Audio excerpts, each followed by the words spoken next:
Haupa, hemen emoten den ariketa honetan, lehenengo eta behin egin behar dugu zuzenketa bat. Liburuan, ez da agertzen lau hau.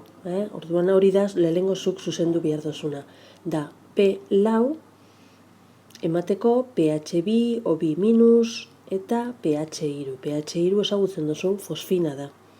Dana dela, hemen lehenengo egin behar duguna da, oxidazio zenbakiak ezarri elementu bakoitzari.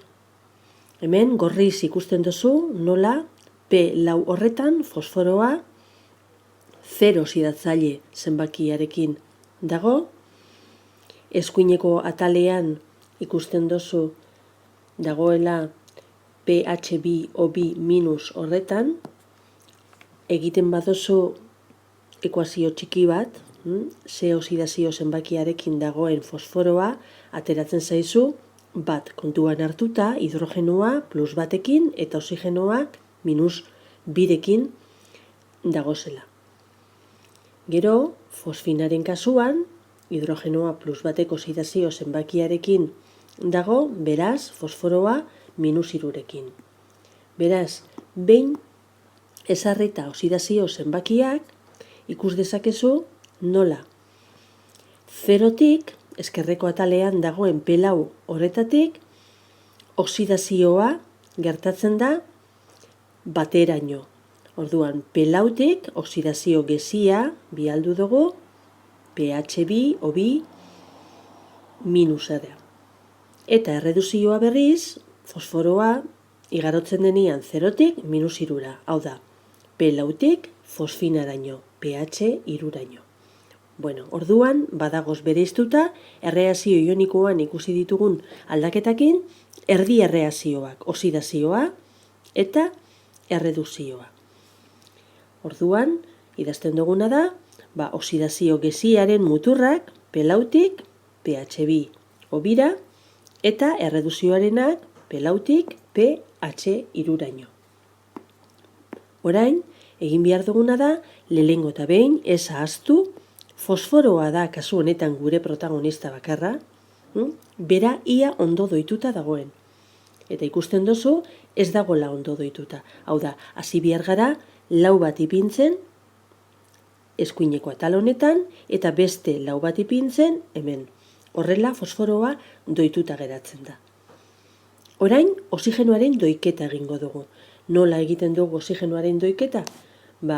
Egin behar duguna, da, oxigenoa falta diren tokian, urak gehitu. Hemen, oxidazio erreduzioan, ikusten dugu, ez dagoela oxigenorik, eta eskuineko partian, 8 oxigeno daudela, bai, 4 bider 2.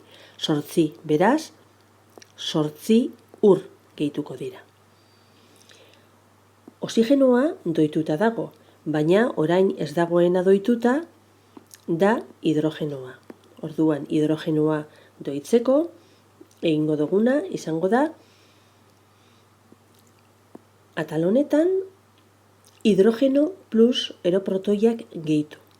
Zergaitik? 8 bider 2 hemen 16 daudelako, eta hemen bakarrik 4 bider 2 8. Beraz, 16 arte, falta dira beste 8 H+. Orain, ikusten dugu, ingurune basikoan gertatzen dela erreazio hau, eta hori hasieran esaten zaigu, ezin ditugu 8 H+ horiek utzi. Zer egin behar dugu? 8 H+ horiek neutralizatu behar ditugu. Hau da, beraiekin ipini behar ditugu. Neutralizatzen 8 hidroxilo.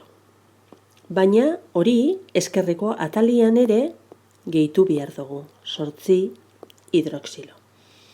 Honela, lortzen duguna da, eskuineko partian, neutralizazio horren ondorioz, 8 molekula ur.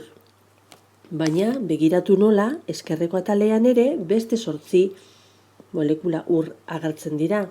Beraz, elkarrekin neutralizatzen dira.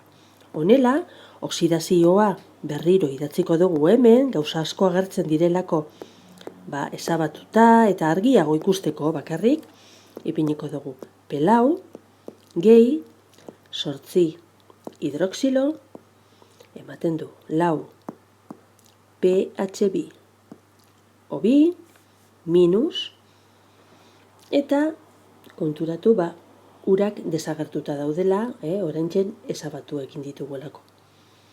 Oxidazioa bukatuta dago, dana dela errepasatu.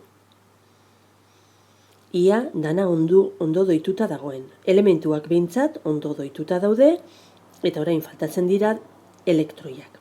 Hori gerorako utziko dugu.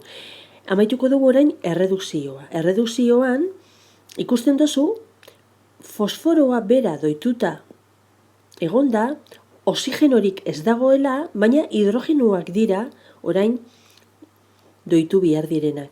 Eta horretarako, hidrogenua faltatzen diren tokian, kasu honetan ez dago hidrogenorik, baina eskuineko partian lau biderriru 12 daude, 12 H+ gehitzen dira. Eta lehen esan dugun moduan, hori ezinezkoa da, ingurune basikoan gaudelako, 12 H+ horiekin 12 hidroxilo gehitzen ditugu. Baina hori eskuineko partian ere bai egin behar dugu. Honela, lortu duguna da, ezkerreko partian hemen 12 molekula ur, eta erreduzioa, lehen egin dugun moduan, oxidazioaren azpian idatziko dugu, erreduzioa garbiago, pelau gehi 12 H ur, emoteko lau pH iru eta 12 OH minus. Eta orain geratzen den gauza bakarra da elektroien doiketa. Horretarako, beti egiten duguna da, begiratu ze kargarekin gauden atal bakoitzean.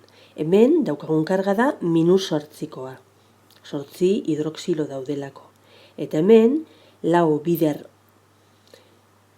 katioin negatibo hau lau aldiz agertzen denez, -lau. Horrek esan nahi du, karga altuagoa daukagula eskuineko partian, eta bertan gehitzen ditugu elektroiak ezkerreko atalaren karga bardina izateko. Hau da, lau elektroi. Gauza bera egingo dugu orain erredukzioan. Ezkerreko atalean 0 kargarekin gaude, eta eskuineko atalean 0 eta 12 negatibo, 12koa, -12koa. Horrek esan nahi du, elektroiak joan behar direla ezkerreko atalean gehitzen, eta izango dira 12 elektroi. Orain, batuketa egingo dugu, baina batuketa hori egiteko ikusten dugu lehenengo erreakzioan lau elektroi agertzen direnez eta bigarrenian 12, biak bardin izateko, goikoa biderriru egingo dugu. Orduan, bietan agertuko da 12 elektroi, baten eskuineko partian eta bestian ezkerreko partian. Egiten dugu batuketa, 3 pelau, gehi, 24 OH minus, gehi pelau, gehi 12 ur.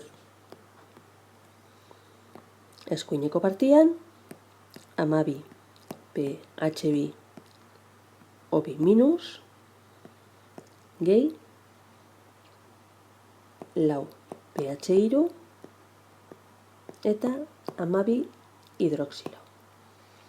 Errepikatzen diren hidroxilo horiek, kontuan hartuta, hemen 24 daude eta hemen 12, horrek eramaten gaitu, simplifikatzera eskuinekoak, hemen 12 pintzen. Eta erreakzioa honela geratzen da.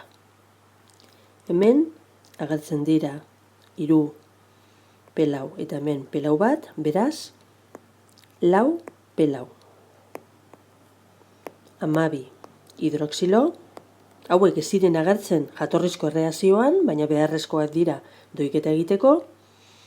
Ura ere esan agertzen, baina guri doiketan agertzen zaigu. eta erreakzioa doituta geratzen da, egiaztatu egin dezakezun moduan. Nahi izan ezkero, kontutan hartzen badozuz elementu bakoitzaren kopuruak, ikusiko duzu doituta dagoela.